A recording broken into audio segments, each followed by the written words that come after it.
For more on this tonight, we go to Philip Giraldi, who is a former CIA officer and counter-terrorism specialist. Phil, nice to have you with us tonight.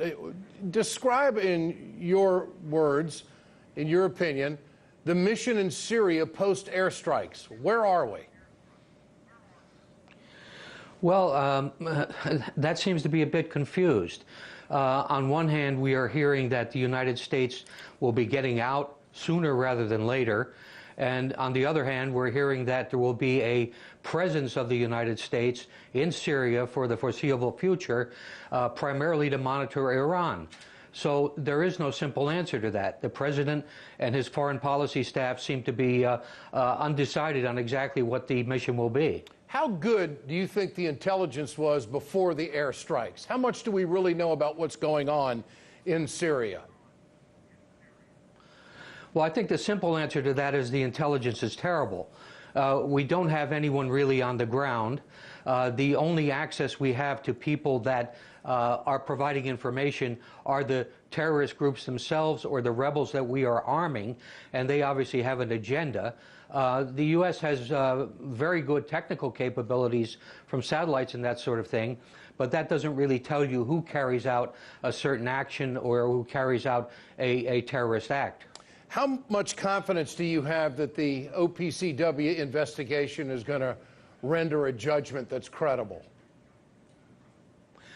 That's another difficult question. I have some confidence that they will certainly wrap a judgment in a credible way. But the group itself has been subject to pressure by many Western countries and particularly by the United States in the past. So I would not rely on a completely honest assessment from them.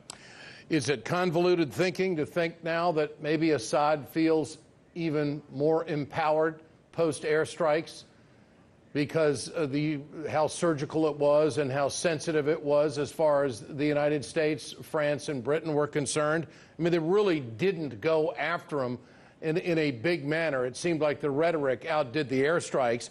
And I asked that question based on the fact that the recent press conference with President Trump and President Macron, they never mentioned Russian involvement in Syria when they talked about Syria. What do you make about all of that?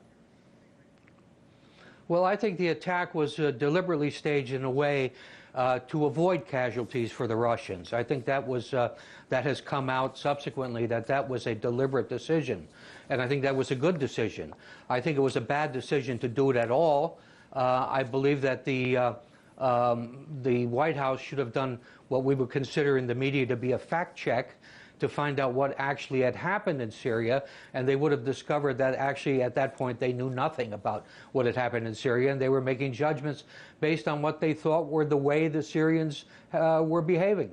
Philip Giraldi, always a pleasure. Great to have you with us tonight. Thanks so much.